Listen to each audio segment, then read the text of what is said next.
Flores tackle.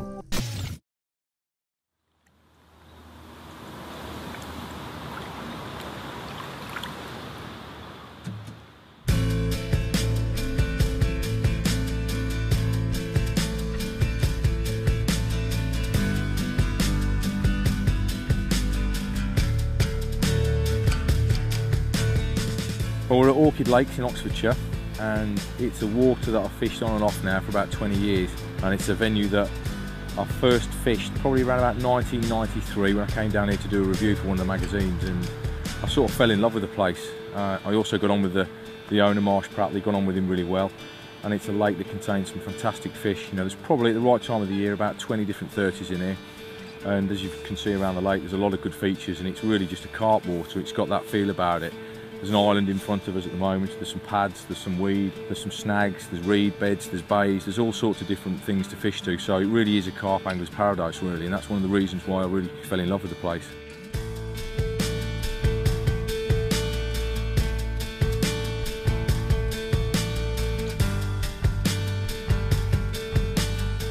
Whenever I approach a day ticket water, I always think that you've got to go on a bit of local knowledge. It doesn't matter whether you're a Kevin Nash or a Steve Briggs, you can be the greatest carp angler in the world, but everybody needs a bit of local knowledge, and I've fished this water quite a bit, but the first thing that I did, and I know it sounds a little bit of a cliche, I have a word with the other anglers that are on the lake. I went and spoke to a few of the lads, I went and spoke to Marsh as well as Kevin, and found out where they'd been fishing, where the fish had been coming from, and you know, that's the first thing I'll always do whenever I come to a new venue, is find out what's happening. And this swim, it's known for having fish all year round. It doesn't matter when you come here, whether it's in the depths of winter or whether it's autumn, spring or summer.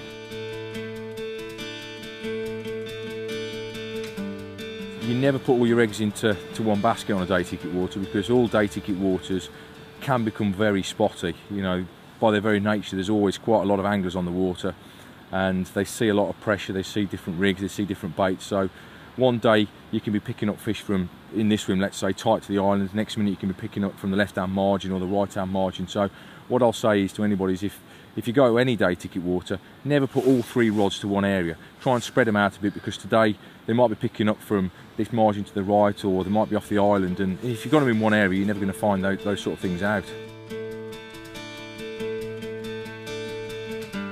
My approach today is basically the same wherever I go. I stick to the same rig. It sounds very boring, it sounds like I'm a bit old-fashioned, but I've been using the same rig or the same rig principle anyway, for about 20 years now, and it is basically just a piece of braid with a knotless knot and a liner on it, and a bottom bait, and that's how I fish. And I have put quite a bit of bait out today, especially tight to the island, because as I said before about local information, getting to know the water and stuff, I know from the previous trips that I've done down here that the island has always got fish patrolling around it, and they do like a good bed of bait, because there's a lot of people that come here and they always tend to fish with a little clump of bait or a few bits and pieces, and a few bait boats going out there. And with most bait boats there's the same sort of approach, which is dump a load of bait there. So I've tried to go in a little bit differently by putting a bit of bait out there and spreading it around, and trying to mix it up with a variety of different size baits as well.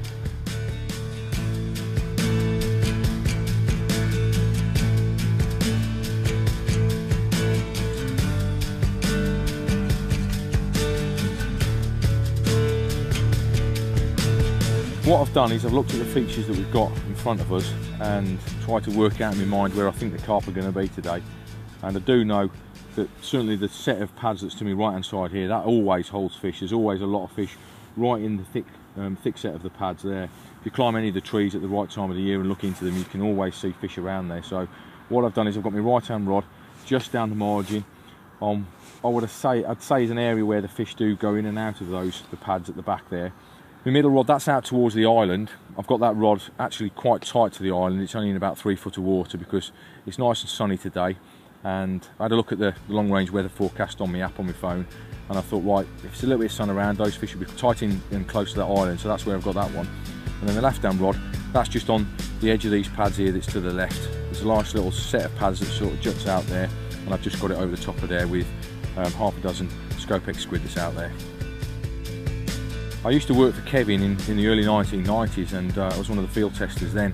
And when Scopex squid first hit the market, I was one of the original people to use it.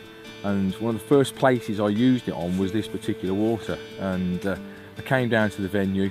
I've got a great memory of this, and used to fish across from Dead Dog Swim to those reeds, and I was fishing in there and I put the bait out, and as soon as I put the bait out, within an hour or so, the reeds were going, you know, bending backwards and forwards and stuff, and it was great to see. And obviously to a young lad, when I put this new bait in, it really opened my eyes to how good some baits can be. And we put it in, and I ended up catching 720s on one day, which in the early 1990s was a good catch, and I ended up running out of bait. It was that effective. The reason I'm using it today is because I've got so much confidence in it. You know, the good test of a bait is that it's been used for a number of years, and obviously 20 years ago when it first came out, and even today it's still catching fish. That tells you that that is a damn good bait. Right, we're just going to take a look at the rig that I'm using today, and as I said earlier, it's based on a rig that I've been using for 20 years now in my carping, and it's caught me carp from literally hundreds of waters from around the globe. And what I've got here is a piece of missing link. This is 25-pound missing link. I'm basically just going to take this coating off and just strip it completely from the braid. And then I've got a size 6 Fang X, and all I'm going to do is tie this knotless knot style, whip it round, generally around about 10 times. There we go. And then pass it back through the eye, and there's the knotless knot sorted for me. And all I'm doing today is I'm using a bottom bait, so I'm just going to measure the length of the hair that I want and tie a little granny knot in the end.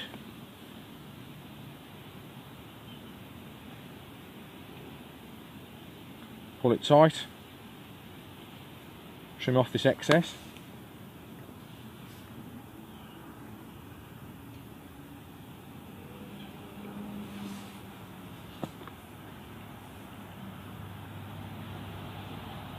Pierce the boilie, put it on the hair, put the hair stop in,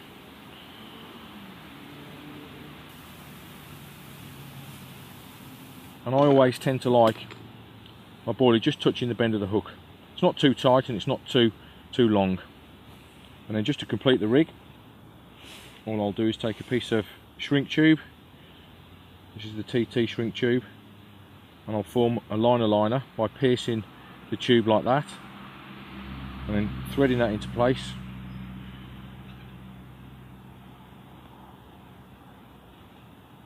Push it down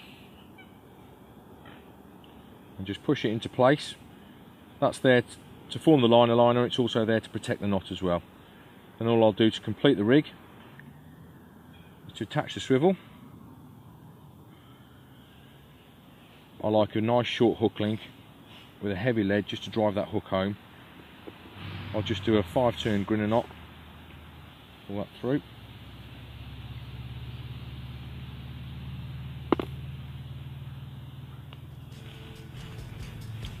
Trim that bit off. And there we go. It's around about 8 inches in length. So stick that in boiling water, shrink it down, and cast it out, we're ready to go. I've used it now for a number of years all around the world on hundreds of different waters, and yes, there's times when it's probably not the best rig to be using, but I do know that wherever I take that rig it will catch me a fish. It has done today, yeah, it's only a little one, but we've still got a bit of time left, so hopefully we'll get another one.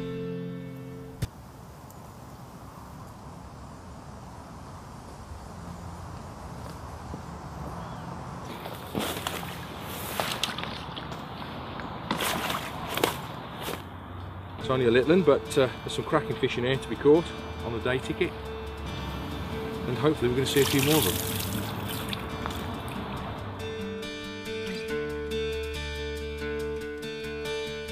Right, you might have noticed that the carp cradle we're using today is slightly different to last year's model. That's because it is. Right in the middle of the cradle we've got these extra legs to give it a little bit more support, because this particular model is the monster carp cradle. It's designed for the really big carp on a continent, and in a couple of weeks time I'm off to Rainbow Lake, and then I'm off to Hungary to hopefully catch 1 or 2 really big carp, which is where this cradle will really come in handy.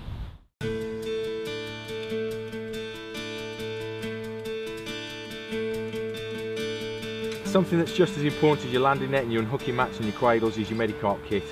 And it comprises of a nice little towel, and where you see your little areas of infection, just dab it and dry it off. Get hold of one of the swabs, get some of the antiseptic solution, dab it onto the swab, and then just touch it up. And this is perfect for little wounds where the hook holes have been, or any little areas where a scale's come off. Just dab it onto those little areas, make sure that fish can fight another day.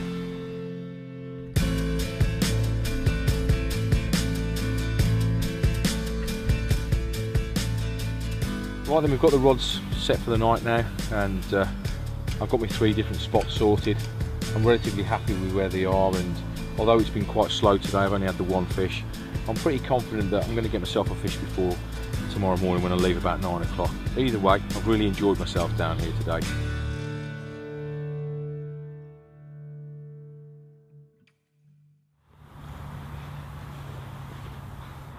Well, it was a quiet night last night. Not a sound on the rods, but typical of Orchid, right out of the blue, just as we're packing up, we just had this little common, so that's a fantastic way to end the session. A couple of fish in the bag and a nice enjoyable little trip.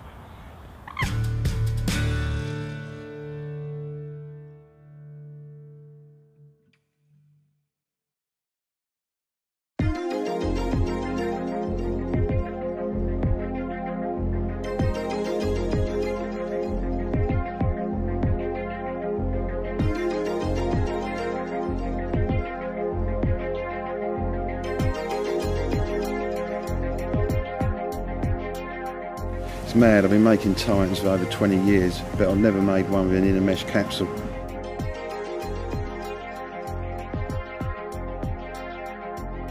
And I'm glad we did with the hot summer we've just had, because I was field tested it myself, and oh my god, I thought it was great for keeping out mozzies and such like. But for our European friends, I think it would have much greater benefits, keep out snakes and some real nasties. The Globetrotters, there's a 1 and 2 man version.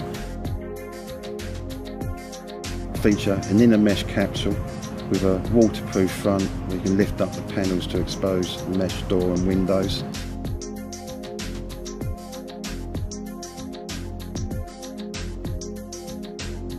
Then it has a waterproof overskin with an extended porch. So if it's really raining in your face, the door is pillar box style, so you can just zip down part of it, look out, and there's no water ingress.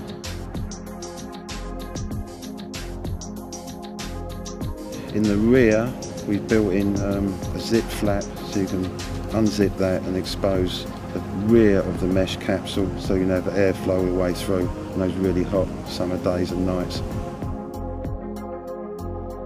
This is a Titan in every sense of the word.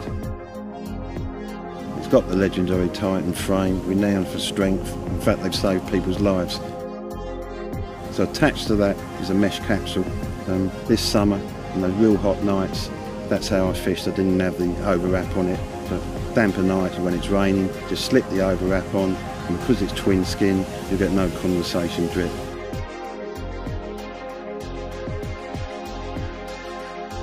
Fitted to the inner mesh capsule is a lightweight ground sheet. That makes it easier to fold up and put away. But we do an accessory of a heavy duty ground sheet.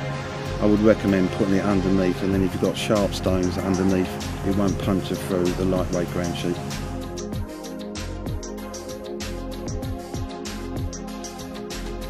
So there you have it, Titan Globetrotter, available in 1 man and 2 man sizes. It's a great bit of kit, and I think it'll be well favoured. Like I say, if we keep on having hot summers here, or especially for our European friends. Hope they think I'm thinking of them now.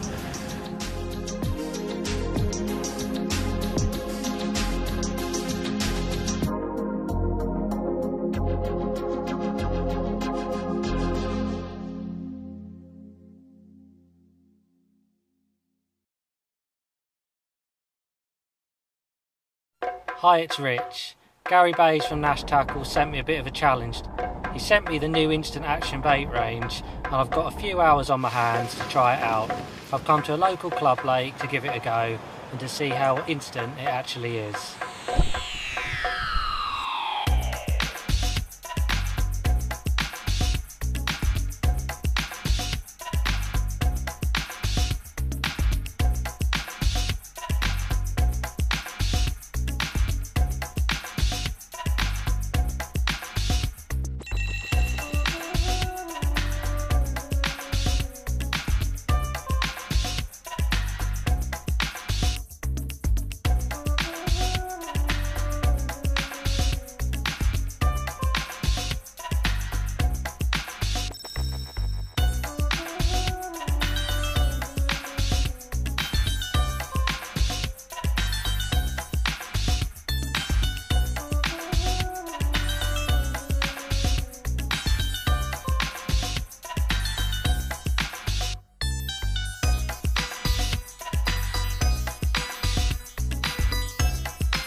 Great start, rod's been out about 7 or 8 minutes, bite straight away, so really happy. I knew the bait would work, but this one was on the tangerine ones. Good start, I can't wait to get the rod back out, see if we can get another one. Let's have a quick look. Ooh. Feels like an ice cube. This fish is so cold, the water's freezing at the moment. Might not be big, but freezing cold day. Let's see if we can get some more. Ooh. Right, he wants to go back.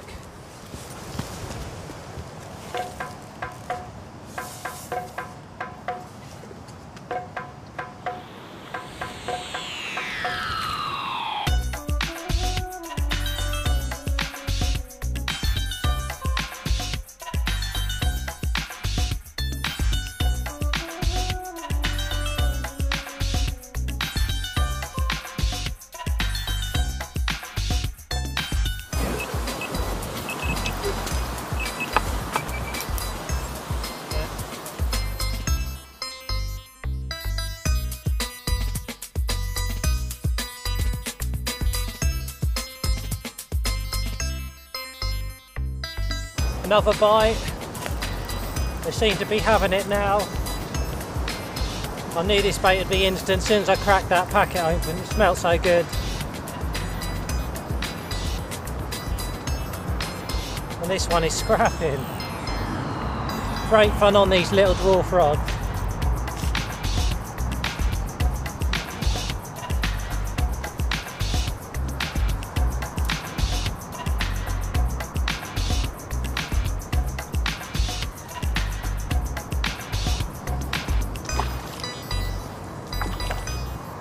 There we go, another one. A lovely little dark fish. He's got his winter colours up now. He couldn't resist the bait. Have a quick look at him.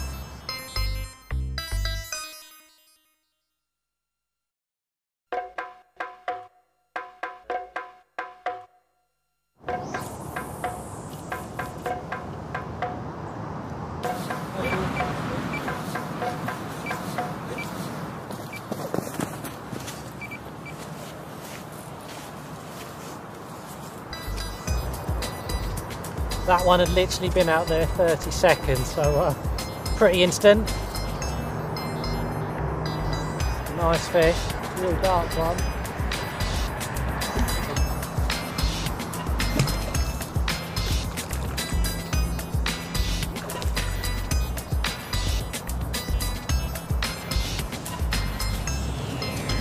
There we go. Well, that certainly works, Gary. The old tangerine dream. I've got a box in the car, I'm going to go up and let's give another flavour a go, see if we can get some more.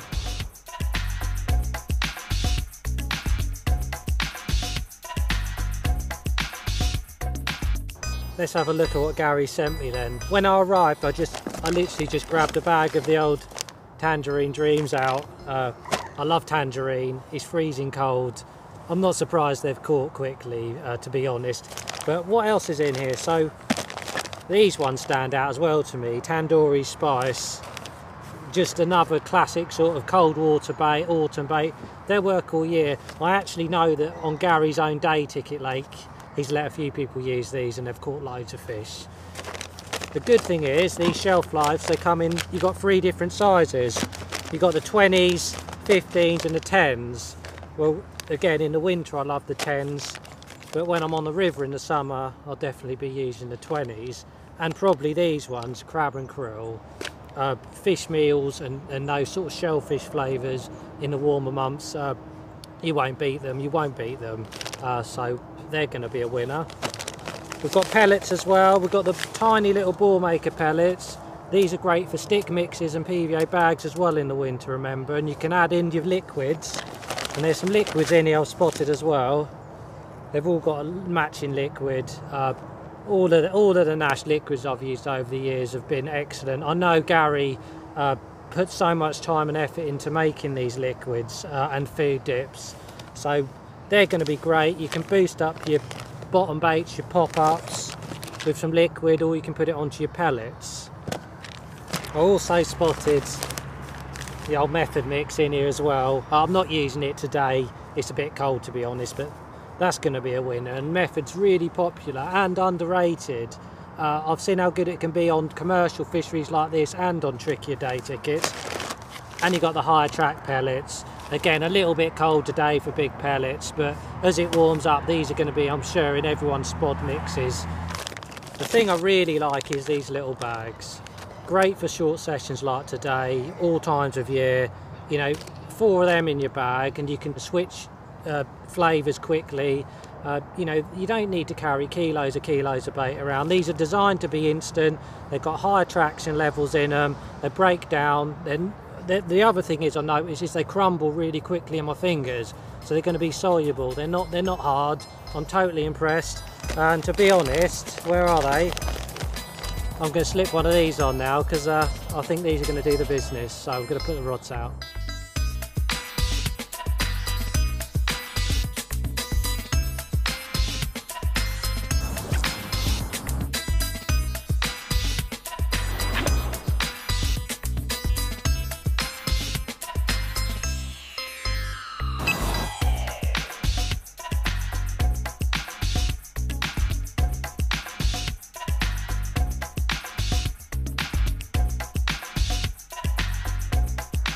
Here we go, I saved the best one to last.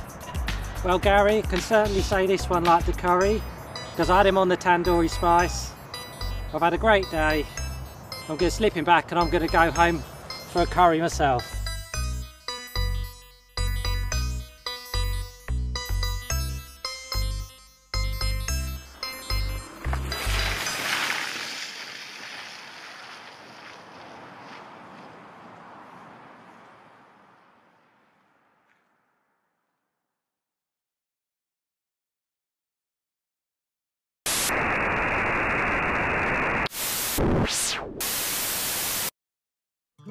Fishing La Gomera was an experience I will never forget. It was like stepping back in time, and the carp, they looked prehistoric. A couple of years ago I visited Gran Canaria for a holiday and met a guy called Dave Beecham. I got on extremely well with Dave and his Mrs Allison, and a year later Nashi visited them. They taught carp and knew a lot of the same people. One thing led to another and they both reminisced about a story of a lake they'd once been told about.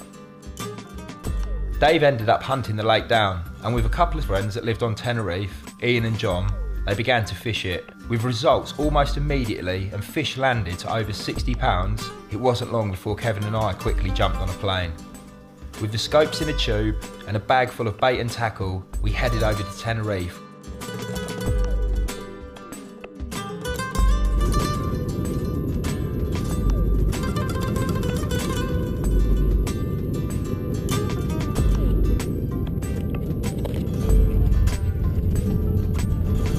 Met the lads.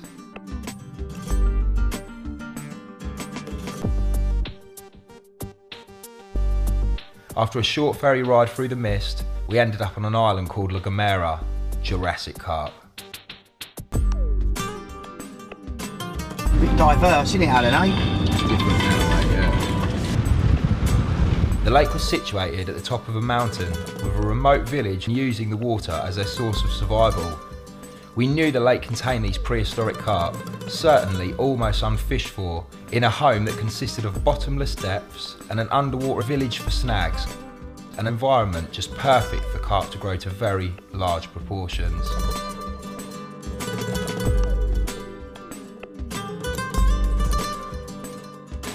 Down there. An area off to your right. It's over there. Where they're going to, they'll head right down to that end tonight, right down there. On the far side.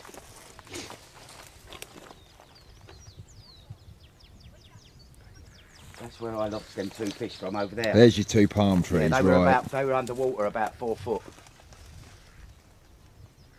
Just to the right of that, you can see the marker in the water. See, if you look over there, see right, come off them palm trees yeah, to the right, it, you see yeah, the marker. Yeah. That's where I put one out there. The first night saw us sleeping by the water's edge, just to try and get in tune with the place. And although we were both tired, we found it easy to sit up till the early hours, listening, chatting, formulating a plan, and occasionally hearing a thud from the silence as something out there leapt from the depths.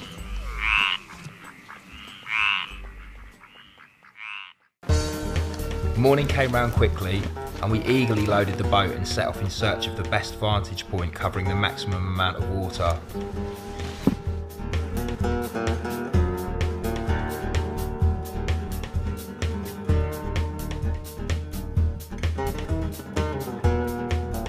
Well, Kev's gone for a shower. We spent the night in here last night, really just to get a good vantage point. Seen one fish this morning, but we decided to move a little bit further down here. Looks lovely. Much better vantage point. You can see right round into that back bay. And yeah, I'm gonna get this boat over there, go and have a shower, and we've got the rest of the day to get our rods positioned nicely.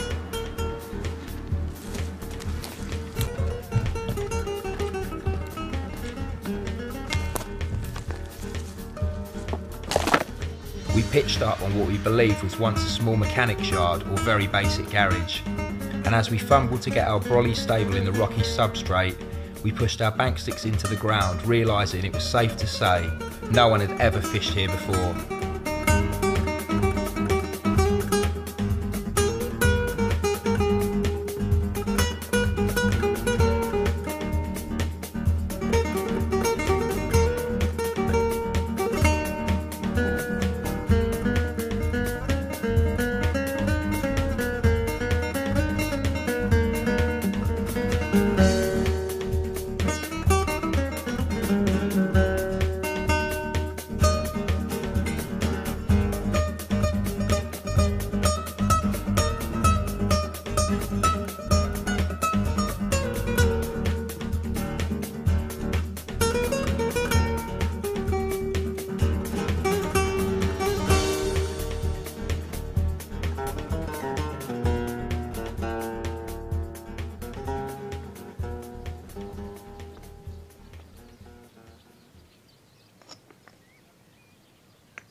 As the day wore on, Kev tactfully analysed the water in front of him and how his assault would follow. I, however, began getting restless and needed to go and explore.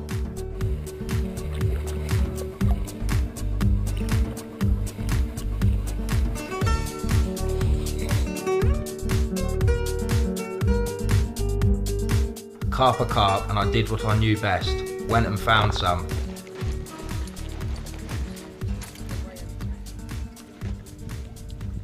Padre. Mamma padre, no?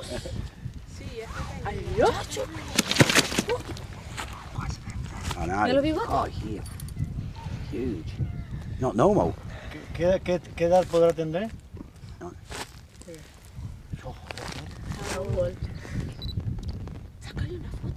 Saca una foto ahí. You want to come in for the picture? Do you want to go for the picture? Come on. Venga, Ro. Say cheese. That's a good picture, that. In the whole time we were at the water, I never saw a soul until that moment I netted my first fish. They were really happy to see that fish. They had grown up on this island and reassured us that no one, other than Dave, Ian and John, had ever even fished this place for carp. The bass, yes, but the carp were almost mythical, and like we used to believe, uncatchable. They explained that the fish I had, though, was nothing other than a baby. What do you want me to do now? Just press? Just leave it, mate, it's running. Oh, is it? There it is, first fish. I've just been up for a shower in the beautiful little apartment on the hillside, and as I walk past I see a few fish sitting in the weed, and I couldn't resist just lowering a bait on their heads. Real simple. I grabbed a pop-up off Dave and hook, tied it on the line, and yeah, just lowered it on his head. And he's hungry, he come straight up and nailed it. Certainly a small one in comparison to the photos that Dave and John and Ian have showed me, but we're off the mark, mate. We're off the mark. It's eating bloody worm, isn't it? We don't enjoy it.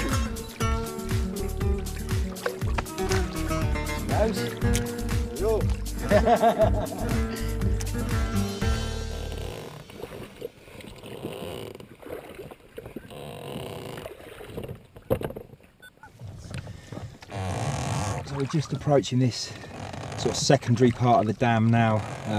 There's a very large bank of weed up here, and I found almost a tunnel going through it, and I positioned baits at either both the entrance and the exit.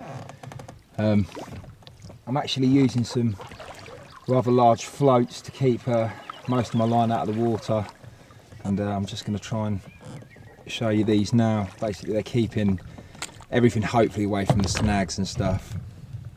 There it is there. So I've got my lead coming up to that, and then it runs all the way back to the bank. Great way of fishing. Really does prevent you from getting caught in all those obstacles down there.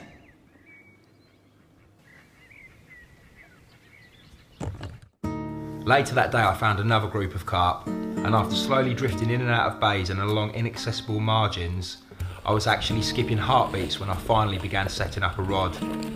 I began getting fish feeding, large chunks of bread.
Don't care. I've gone and checked my spots. 2 up by the dam, further around by the birds. Nothing's been touched, same as yours. They ain't got down on the grub yet. And I've basically done a full lap of the lake, and I've come down this sort of long bank here, and I've seen 2 fish. Come back, see you, grabbed a rod, grabbed a hook, grabbed some bread, my take anywhere rig, slow sinking. And I've gone back over there. They're still mooching about on this ledge. What sort of size are these fish? Oh, I don't want to talk about it. Massive, mate. Colossal. Colossal. Right. I've parked the boat up. Safe to say those doubles then. You know when you just want to cry, like. Yeah. I parked the boat up, and it's inaccessible. You know, we can't fish along there. It's all brambles, and yeah, parked the boat up, and I've very gently waded down towards where they were. I've made a long cast. So the water clarity, you can see everything. I've made a long cast towards them with a bit of bread. First cast, nothing. I've retrieved it. Second cast, the bigger fish of the 2. He's taken it straight in without any thought. I've hit it. It's dropped off the ledge and just dived and dived and dived and dived. I've got it on, I've got it on. I couldn't, probably 30, 45 seconds. Long enough. Never got anything on it and it's just cut me off. Sorry, mate. I think there's some really big fish in here, Kev. So do I. And I'll get the baby oil out and soothe you. Don't. Don't. Don't. You got to lose some, ain't you? I didn't want to lose that one though. Cheer up, mate. I'll go and get you an ice cream. Get a flake in it, please. All right.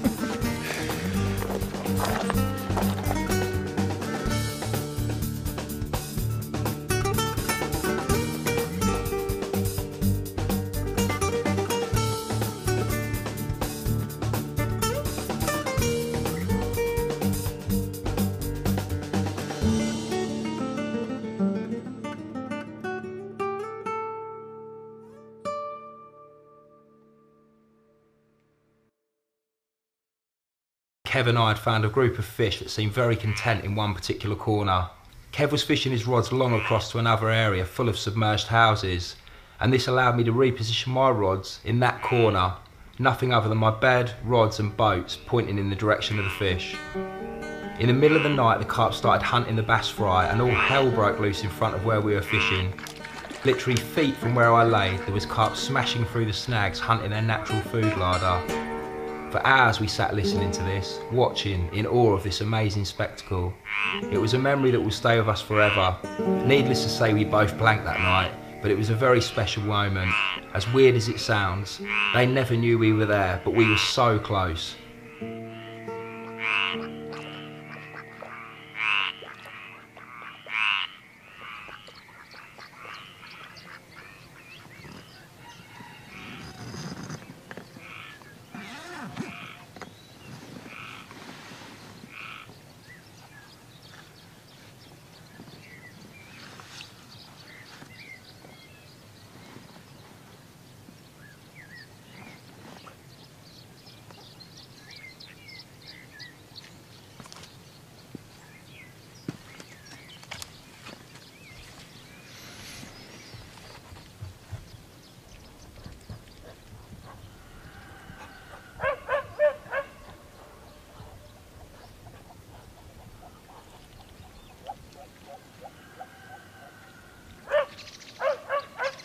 Elections.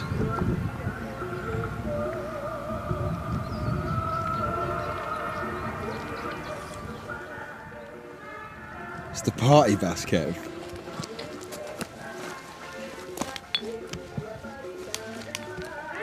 Stupid.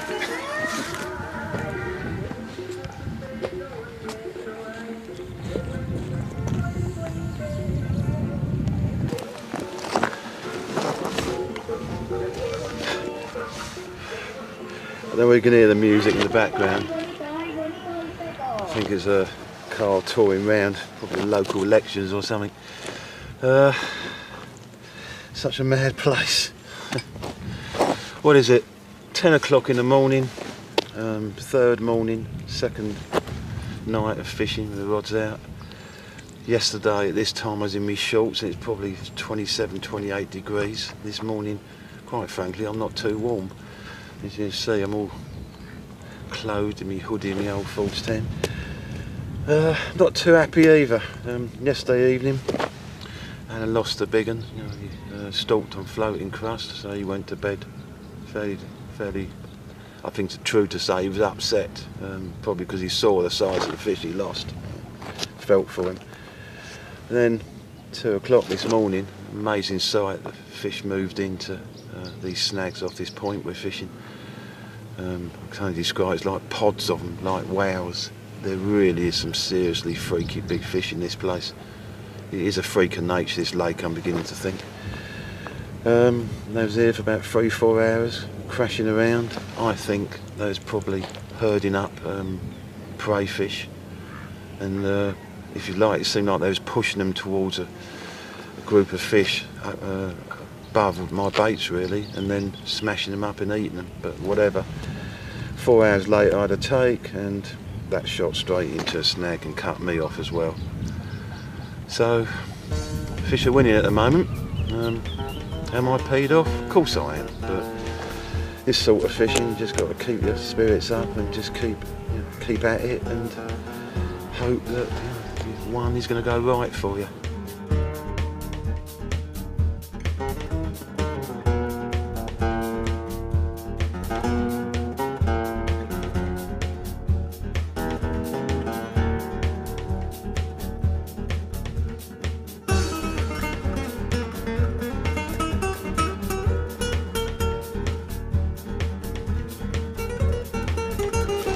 Words about bait might be of interest to you.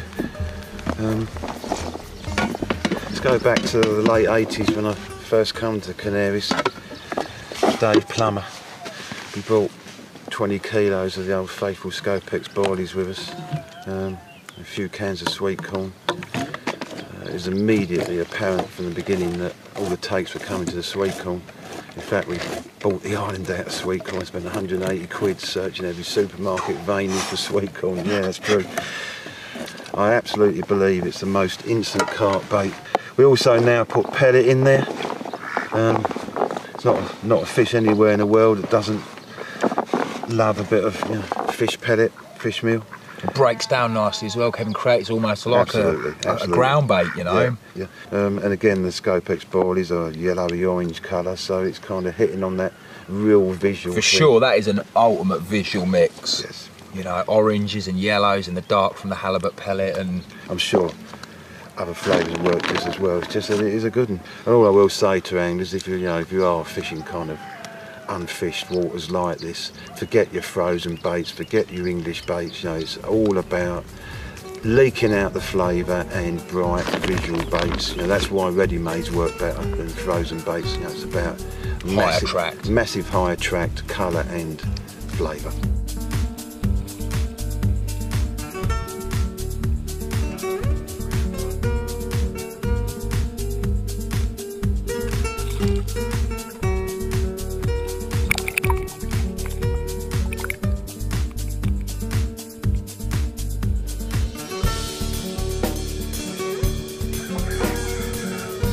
It's base camp.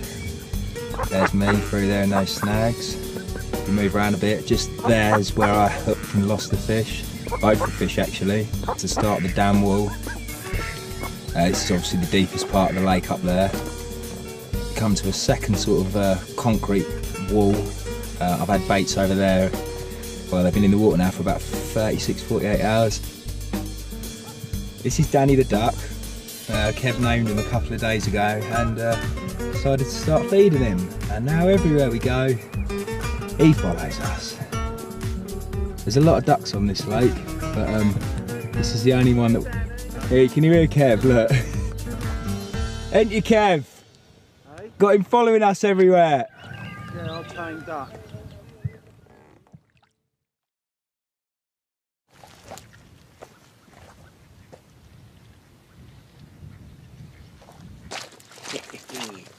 You ain't weighed him yet then? This is on. Yeah.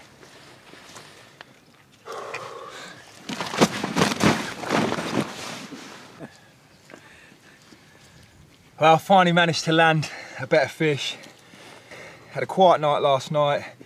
Kev and myself were getting up at every hour really, trying to listen out for fish, but it was very, very quiet.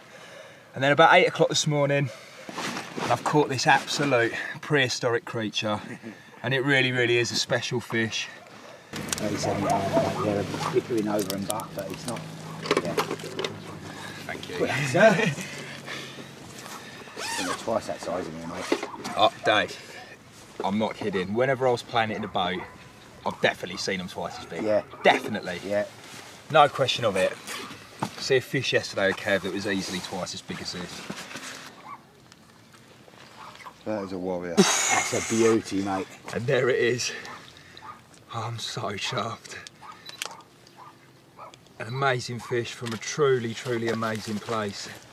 Well, I think it's safe to say we fish in a spot that no man's ever fished before, and it's also safe to say this is a carp that's never been on a bank before. You sure it's a carp? I think it's some mutation. Look at the pecks on it. It's so special. Look at the amazing, pecks on it. amazing creature. That's the most amazing peck. Amazing. Pan down its body, Dave.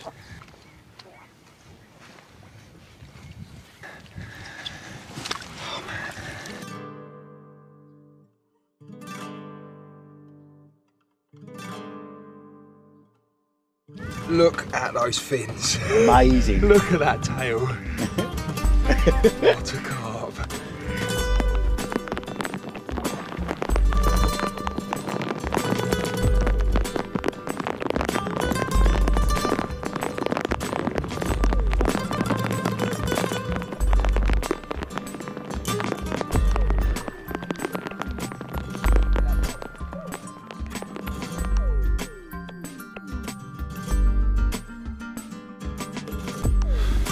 Finally, I got my first Gamera carp, an absolute prehistoric dinosaur, and I'm humbled to be in its presence. She's been a sack, so I don't know how she's going to be. I'm struggling because, if no one knows, I broke my arm in the winter. But luckily, happily, she's been a baby. What a fish. Oh my God. Like I said, I'm humbled to have caught it and be holding it.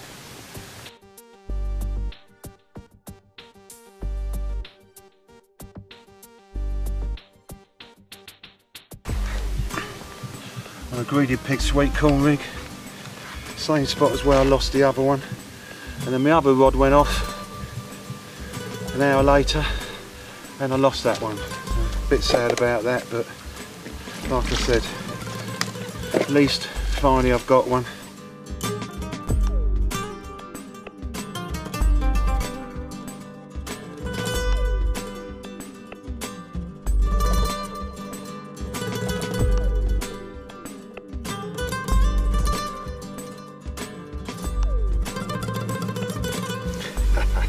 Yes!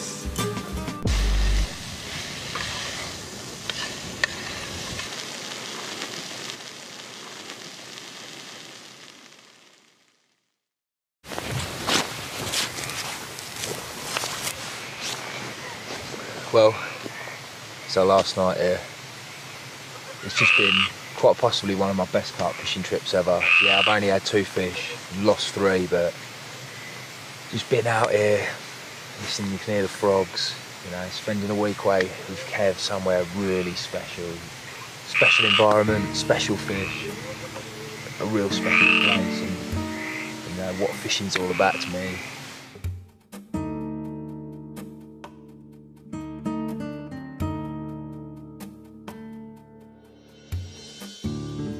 The sun is just breaking over the mountain, and how welcome is that? Yesterday it was freezing, really sharp easterly wind coming off the sea. We had rain, we had sea mist, sometimes you couldn't see 10 foot in front of us. This place is bizarre, it certainly gets all the weather, that's for sure. Last night was our last night, and we were so full of expectation. You know, we've learnt a lot this week. We put all the baits on spots where we've seen carp in the vicinity or caught from. And I don't think either of us slept last night, just waiting for it to rip off. Unfortunately, none of them ripped off. Guess that's carp fishing. Just when you think you really got it right, carp gods decide you haven't. Sad to say goodbye. I really want to come back, but then there's other lakes to explore that no man's been before. Who knows?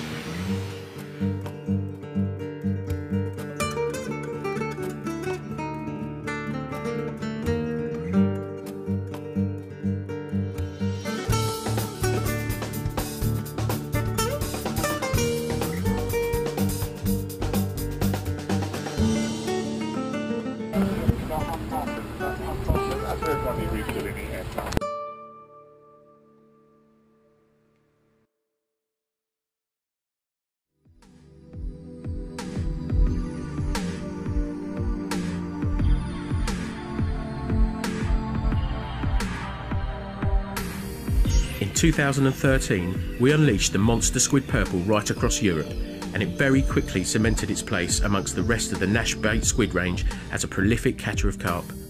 Throughout the course of the year, anglers utilising this range of proven baits caught consistently and caught big, the famous squid-based mix and proven flavours irresistible to carp everywhere. with boilies available in multiple sizes from 10mm to 20mm, and matching pop-ups, dumbbells, liquid attractors, food dips, pellets and paste. There are countless ways to customise your approach and share in the successes of 2014. With our UK consultants, the squid range has been catching wherever it has been taken at venues ranging from tiny to vast, from prolific to rock hard. Here are some of the highlights. Nash Tackle's Richard Ditch Ballard is a regular visitor to the River Ebro in Spain, but he has had to wait several years to catch his first 40-pounder from the river, until one morning two showed up at once. A spread of Scopex squid, monster squid and monster squid purple helped him bank 11 fish in quick succession, including 2 20-pounders, 2 30s and 2 40-pound commons. He has also enjoyed success on the squid on a variety of waters back in the UK, bagging some beautiful river carp on the purple and topped off by a 39-pound lever on the monster squid red. A quick February trip to Farlow's in sleet and snow by Tony Bramley yielded 3 carp in 3 hours, fishing to the purple squid topped by this ancient 28-pounder. The poor weather continued in March, but Tony bagged a 33-pounder from a tricky water in horrendous conditions, again on the purple, the first of 15 fish in a 6-week mega haul. True English leathers are a rare beast, but this 29-pounder, which is well over 30 years old, fell to a bed of purples with a Scopex squid pop-up over the top. And finally, a handful of broken monster squid purple and an hour's fishing was all that was needed to tempt an even older carp in the shape of this 40-year-old estate lake upper 20. The ever-consistent Jordan Dix continued his success with the purple squid on farriers, catching regularly and getting amongst some of the better fish with several commons over the 35-pound mark. He also banked a couple of the lake's rare and much sought-after mirrors, topped by this cracking linear. Young Jack Matthews had a fantastic year on Gary Bays' Syndicate Lake, using a scattering of the Scopex squid fished with a monster squid pop-up on a stiff-hinged rig to bank many of the venue's awesome scaly mirrors during his midweek overnighters between work. This was topped by the PB busting capture of this giant 46-pound mirror. He also banked his first common from the Essex venue in style, the immaculate Coconut Common, which weighed in at 42 plus and was a new PB common for him too. Steve made the most of his limited time this season and still managed to bank some cracking fish using the monster squid. He started off the year in style with a stunning winter catcher in the shape of this scaly mid-20 mirror. He used a bit more bait, around a kilo of monster squid, to tempt this pristine 29-pound Colne Valley common. The highlight of Steve's season was the capture of the second biggest mirror from a new venue, this chunky mirror of 33 pound 4 ounces, again fishing over a scattering of monster squid. Simon Crowe had a great year fishing Rod Hutchinson's Woldview Syndicate in Lincolnshire, banking many of the Lakes 18. He used his favourite Scopex squid to bag the Big Lynn and his target fish Floppy Tail at 40 pound 10 ounces. He even caught off the top on the squid using a floater-fished Scopex squid pop-up to tempt a 34-pound mirror known as the Beast. Crowe also bagged 2 biggies on the Scopex squid from the nearby Mester Syndicate, a fish known as One Peck at 35 pound plus, and the beautiful drop-tail linear. Adam Garland used a mixture of his favourite Scopex squid with matching monster carp pellets and the highly visual purple squid to fool several of the prize residents of his local Northants Syndicate. He took lovely old mirrors of 31 pound 14, 32 pound and 33 pound 12, along with commons of 31 pound 14 and 33 pound 9. He also scored further afield with a successful trip to a Cambridgeshire syndicate, resulting in a mirror of 32 pounds on Scopex squid and a 30 pound 12 ounce mirror on purple squid at the Carping for Heroes event at Linford Lakes. Making the most of the fishing on his own doorstep, Alfie Russell used the monster squid and monster squid purple to tempt his local Park Lake beauties. Even in the coldest conditions, he banked some incredible old carp from Hampstead Heath and other Park Lakes in the area. Even more impressively, during the spring and summer, he hunted down 2 previously unknown and uncaught 40-pound commons from urban venues, largely ignored by others. An incredible achievement, especially for one so young. The first, a chunky black fish weighing in at £43 12 ounces, smashed his PB and was caught on a monster squid boilie after weeks of careful pre-baiting of the 70-acre venue. The second, a fish that had probably never been caught before, upped his PB by another pound. Again, pre-baiting with monster squid proved successful for Alfie. Belgian Carpace and Nash European manager Ronnie de Groot has gathered together some of the highlights from across the continent.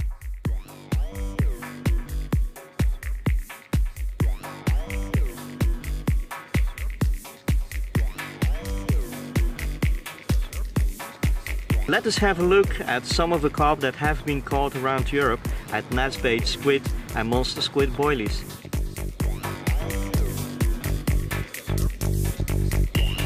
Italian Nash consultant Jack Bracaglia fished a very successful session at Lac de Saint-Cassien in southern France, catching carp of 19, 21 and 25 kilos, with the cherry on the cake, this incredible 23 kilo half linear. In northern France, French Nash tackle media manager Olivier Peyrburn caught this 25 kilo mirror from a tricky public lake using a mixture of monster squid and monster squid black boilies in different sizes. We stay in France, where Andy Chambers fished the immense Lac d'Orient and caught this new PB common at £71 and 8 ounces. He bagged the giant common using monster squid red boilies. Using monster squid boilies also paid off for Italian Nash consultant Roberto Busolari during a trip to the crystal clear waters of Lake Bled in Slovenia. Nash Benelux consultant Jori van der Beek caught many beautiful carp like this using his favourite Nash bait Scopex squid freezer baits. Belgian ace Mark Pansar prefers to roll his own recipe and has enjoyed success with his homemade boilies made using Nash bait squid and all-season squid mixes along with additives from the Nash bait range. German Nash consultant Daniel Konopatsky is a big fan of the monster squid purple boilies, having had another great year, particularly in the spring, as he believes that it brings even the older, more experienced carp on the bank. Big carp catcher Ralph Emmerich scored big fishing monster squid purple boilies when a trip to his local lake produced this common of nearly 25 kilos. Consistent as ever, Tobias Steinbrook again caught an awful lot of carp using his favourite Nash bait monster squid purples. Polish Nash agent Paul Kiermasek fished a 1600-acre lake in southern Poland using monster squid purple and caught this lovely dark 38-pound mirror. Austrian Nash consultant Christoph Ecki Eckhart used monster squid boilies in his quest for this massive Austrian common of 32.6 kilos. Monster squid purple also accounted for some giant Austrian commons when Thomas Harderer caught commons of 23 and 24.5 kilos in the same session. Austria is a country with a lot of potential, and that was exploited by Willem Verspoor, who caught this big common from one of the giant mountain lakes using Nash bait Scopex squid red boilies. Longtime Nashman Matteo Momochi fished a 3-day stint at one of the Italian lakes, catching amongst many others big carp of 19 kilos, 19.5 kilos, 20.5 kilos and this 21 kilo beast on the purple. And something a little different but no less impressive from well-known Italian carp angler Graziano Giambastiani, who caught this giant grass carp using monster squid.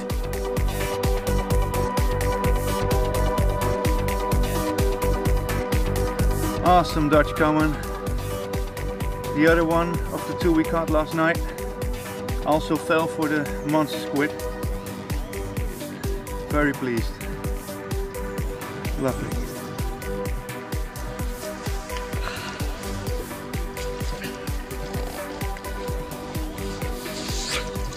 Yes, here she is. So 27.3 kilo.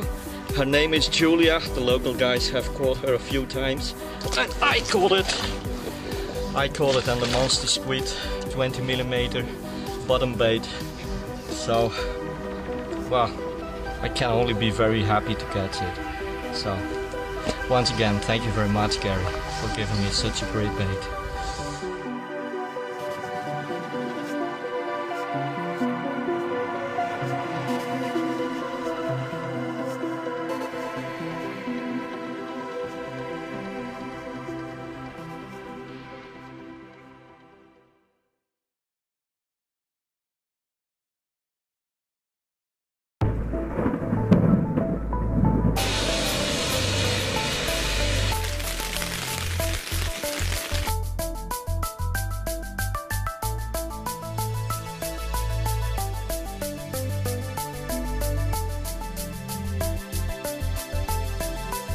For a change, I'm actually close to home today, probably about 50 yards from my front door. It's one of the rare sort of times, well, particularly this year, that I've had a chance to do a bit of English fishing and sort of close to home. It's been a really busy year for me, travelling away, but I've loved every minute of it.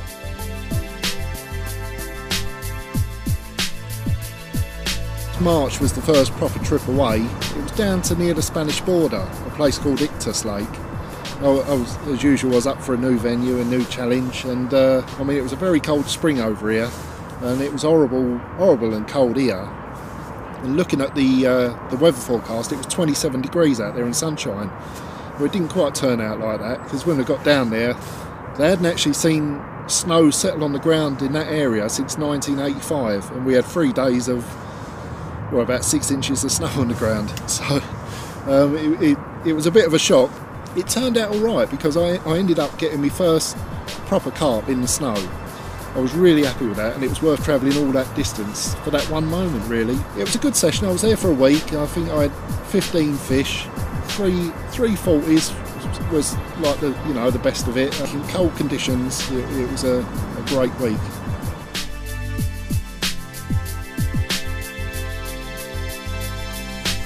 The next proper trip really was Rainbow. We was about a month behind with the spring, so really, although it was April, it was like fishing in March.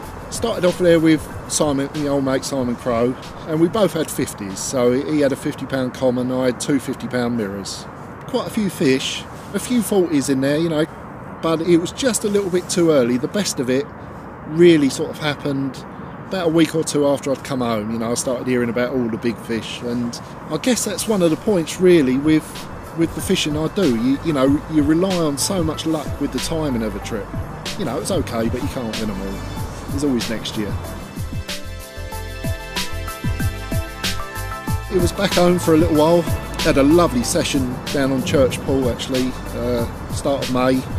My wife Joan had the cuckoo fish, which turned out to be the last capture of it. And we had some lovely fish, about 12 fish we had, a few of the scaly ones. And then it was back away. My next trip was Poland, which was, literally a few days after the Church Lake. Never been to Poland before. Got to say, what a nice country Poland is. The roads were fantastic. The people were really nice, looked after us really well. And the lakes were absolutely stunning. There's some lovely lakes out there, and with some lovely carp. We fished 2 different lakes. The first one was the best one, Goslovice it was called, in the north. Ended up with about 25 fish from there, I think, up to 45-12 was the biggest. Nice old mirror. Had a little bit of a rest in June, did a bit of work for a change. Even I have to do a bit of work sometimes. July, I was on my way to Cassian, my favourite water of all the ones I've ever fished. It goes back, well, 27 years now. I've been fishing Cassian. It was the first place I ever went outside of England, and still try and go back there every year. It was another struggle, but a lovely session. I absolutely loved being there. Red hot every day, 30 odd degrees every day, 20 odd degrees at night even. Hardest thing with Cassian is always getting on the fish. It's always trial and error. Fish a spot, if they're there, good. If they're not, move on. So it was getting on for the second week when I actually found some fish. Then I caught fish up to mid-30s. Before I knew it, it was time to leave again,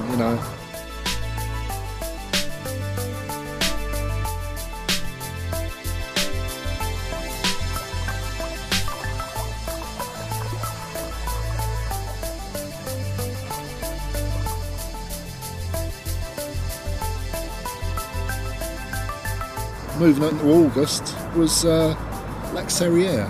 It's totally different to Cassian, obviously. I mean, going from a great big lake down to this, it's only a little 3-acre pool, Badger's Hole, but there's something about it I really like. You know, it's a lovely little lake, nice and intimate.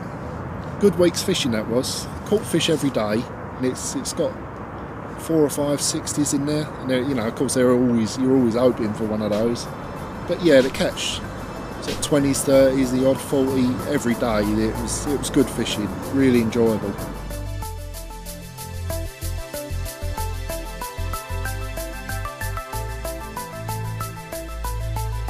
September, Germany. Started off in the north of Germany again with the pike fishing.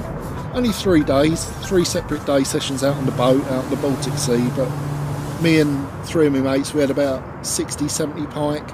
I had decent fish every day, over a metre. You know, a metre pike is like our 30s or 40s, or that's like the benchmark, and you know, I caught those every day, so well impressed with that. And that was all on the little scope rods as well. You know, I mean, getting to that lure fishing, the rods and reels are silly prices. And I thought, oh, you know, I'm sure the scope rods would be ideal for that lure fishing. I took the 9-foot 3-pounders over, and they were absolutely perfect for it. And like I say, I caught good fish. Well, I caught the biggest fish every single day on them. So, you know, they work all right. Literally 3 days of that, a couple of days chilling out, and drove south to Bavaria, about 600-700 miles south. Lovely little lake down. Started off well. I had a 52 and a 30 1/4 on the first night, so it started well. Ended up catching again every day, 30s and 40s mainly. Ended up with 2 50s for that week, so a nice week.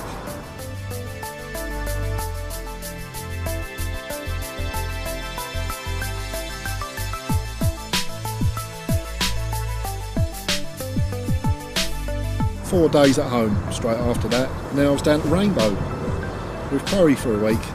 We was in swim 21 down there, which is probably the most one-sided swim on the lake, where the right-hand side is definitely a lot better than the left, and it was his turn for choice.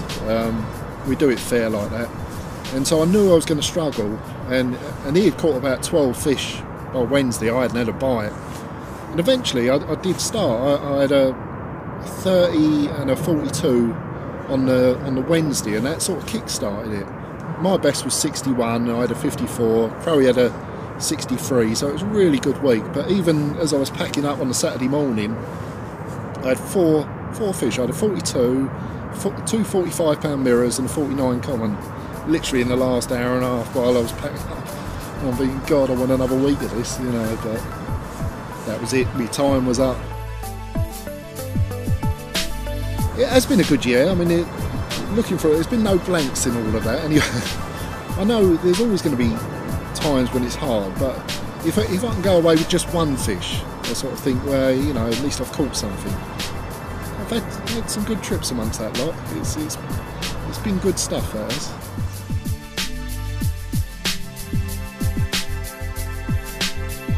I guess the nice thing about working with Nash and using Nash gear is they do everything. Basically everything you want for a trip away is there, which is absolutely fantastic. But there is certain products which are very important to me, and there's a few little ones that stand out that I use a lot. When it comes to continental fishing, gradually I've gone bigger and bigger in both respects. Leads, gradually I've gone from sort of the old days of 3s and 4s, and I'm working my way up to 6s, 7s and 8s sometimes. You want the lead to give you a good hook hold quick, and that's what they do. Brilliant leads they are. Grip the bottom well, hook the fish well. Bigger hooks definitely do the job, and the twisters, I've got to say, they're the strongest and the sharpest hooks I've used, and you know, once they're in, they stay in. And there's trips even to Rainbow, the trips where I've landed 100% of the fish I've hooked, and you know, it's quite rare on places like that, so that's what you want. If you can land all the fish you're hooking, it don't get any better than that.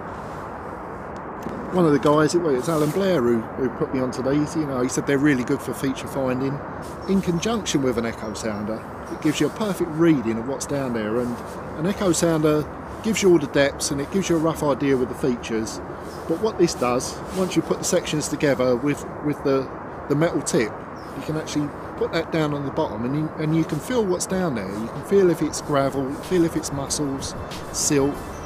I've really found one of these bits of kit absolutely invaluable. It really does help you. There's one other bit of kit which has become a real favourite for me. The old scope rods. Mainly it started off with the boat work for Rainbow. You know, long rods don't lend themselves very well to fishing in boats. But I've actually ended up using the scopes in all sorts of situations. And today I'm using it as my spod rod. It's probably the rod I use more than any other now. I use it all over the place, and it's not a gimmick, it's a really good bit of kit. That's just a few of the bits. I mean, there's, like I say, a whole range of kit that I use, but you know, that's about half a dozen bits that I've just picked out that sort of made a difference, and I use them all the time. They do the job.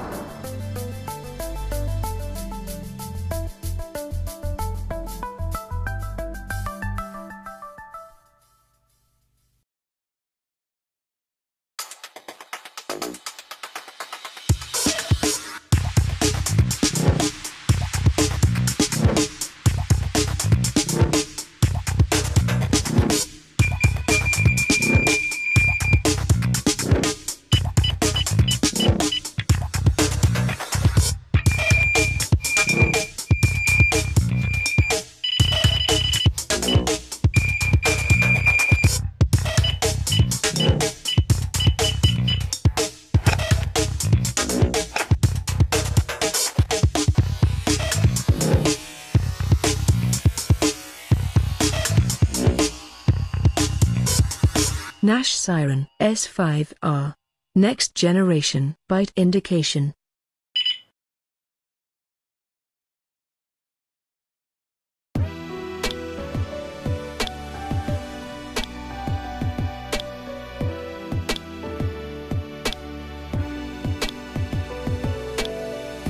It's been a great DVD, and we've given you some great and exciting stuff. And of course, it's probably fair to say it's been, again, one of my best years for gear.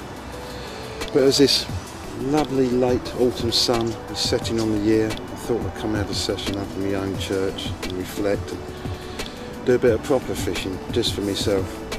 And while sitting there, I was thinking about an article I've had in mind to write for a while. I guess the article is based on a large number of people I get come on my Facebook asking about rigs, what rig to use where. The other thought I've been thinking of writing about is about indication. I just don't understand what's happened to indication. You know, the good old days we used bite alarms and indicators to let us know when we had a bite, and from that we reacted to it. Now they seem to be just ornaments on the line. So let's talk about how I go about me fishing in terms of indication and what rigs to use on the day.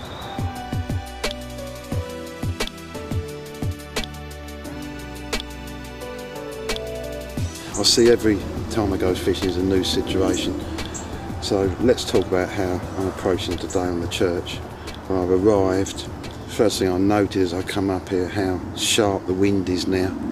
And so I decided to be on the back of it. You know, first real chilly cold wind of the year. And on the church, the fish certainly, from my observations, get out the wind. So I decided to fish this bank, which is known as a Wibbly. In front of me I've got wee beds, some nice little gullies of silt with some clean hard areas on top which I've just plumbed. I've got in mind's eye already where I'm going to fish me 4 rods. The right hand one here is in the margin. I had to plumb around, found a little tiny hard spot amongst silkweed. Big thing about clay pits, in a way they're the easiest lakes to read because the clay is always soft unless of course a carp's come along and cleaned it off. So when you cast out and feel a bump on a lead, you can be fairly certain that, you know, that's an area that's recently been evacuated. So I found a little spot amongst silkweed. I'm very comfortable about that. And that's the only rod I'm going to fish slack line. There's a massive myth in my mind about slack line fishing. The further out in the lake you're fishing a slack line, the harder it is going to be to get good indication. Did some underwater stuff, and I can tell you the bite indication is appalling. The only time I see to fish a slack line is in a margin situation, so the fish are going to be swimming left or right to this margin rod.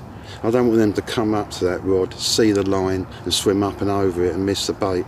So that's the only rod I've laid flat and slack on the bottom because it's in the margin, it's short range, and so I'm going to get indication because the fish is only going to go one way, away from me.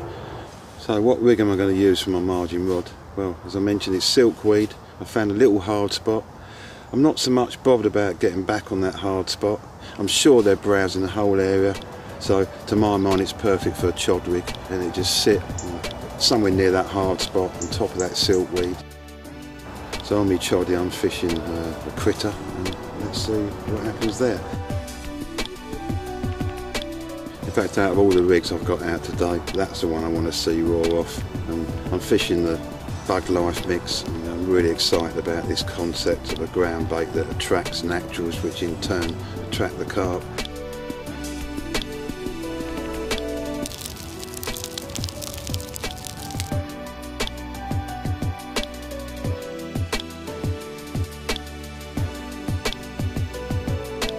I mentioned we did some experiments, but even to me it was a real eye-opener when we did the underwater stuff. You know, and that is really proof of the pudding when you've got a guy down the bottom of the lake pretending to be a carp. It actually reveals some things even I didn't expect.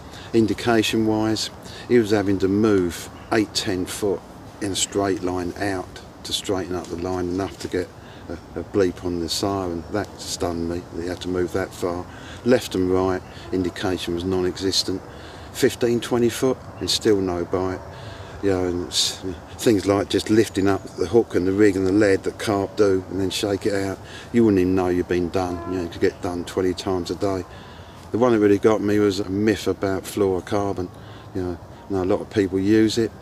I've considered it myself in the past, I'll be honest, because it's so heavy, but it's not good on knot strength, and that's why I've never used it, and I'm glad I haven't now, you know, because again it's a myth. You know, we saw that it sunk heavy into the bottom of the rod tip and by the rig, but in between it was just big coals all off the bottom, and what was interesting, it was like a spring. Until you pulled those coals out, you never got any indication at all.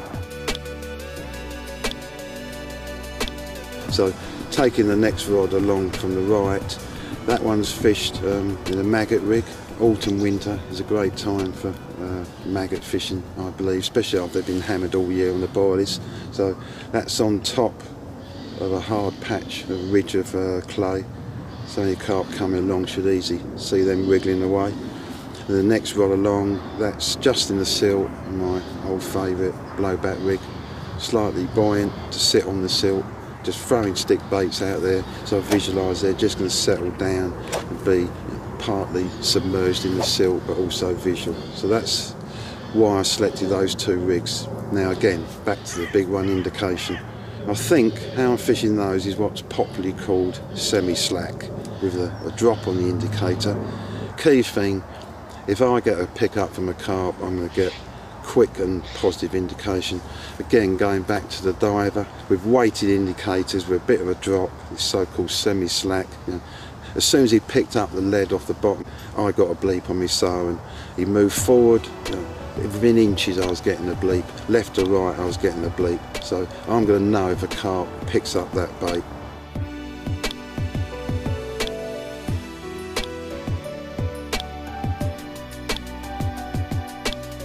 And my fourth rod is in a position which, arguably next to slack lining, is the least understood or practiced properly, and that's fishing against a far margin or island, something like that, where in essence your indication is going to be what's referred to as a drop back. In this case I'm fishing against reeds over there. Now in that situation it's about having the line as tight as you can so you can register that fish swimming towards you. So you need a lot of tension on your line, either real heavy bobbing or a swing type that's loaded. This is a situation where I feel the old flying back legs really come in. It's a situation where I love using them. Use the heaviest one I can, but I put a backstop up the line because I don't want it to fly so far up that because of the heavy bobbing I actually lift it up off the bottom.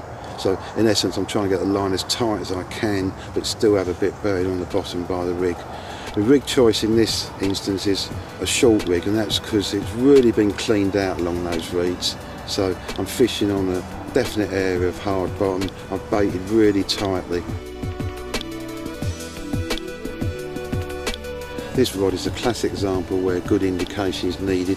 There is the possibility the fish could crash into the reeds and be lost, so I've got to be on them straight away. I've got to know straight away if something's hooked, and so I'm fishing for that rod on one bleep.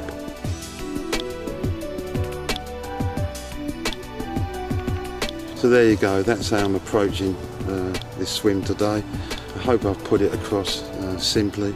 I don't really think it's hard, is it? You know, it's just a question of finding the spot, deciding how best to fish that spot, what rig for it, and then the important point is how you get your presentation right with the bobbing and the bite alarm to be effective as possible. Now I'm going to sit back and hope for a big girl to come along.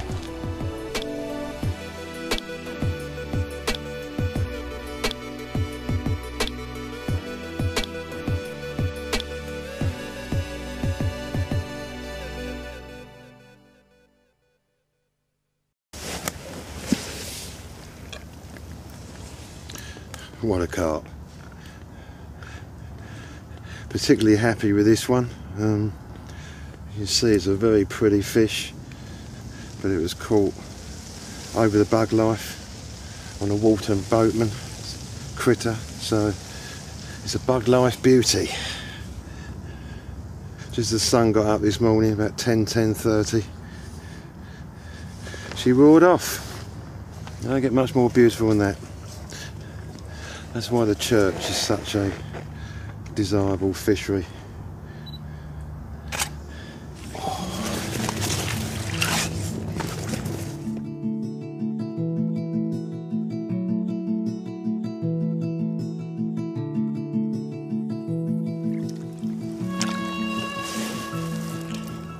I've had a great session, topped off by this beauty.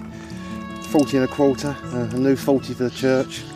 And after last year's tragedy when I lost a few, it's great to see him coming back and looking in such good condition as this girl. What way to end. Thanks for watching, guys and girls, and have a great 2014. Hope you catch the fish of your dreams.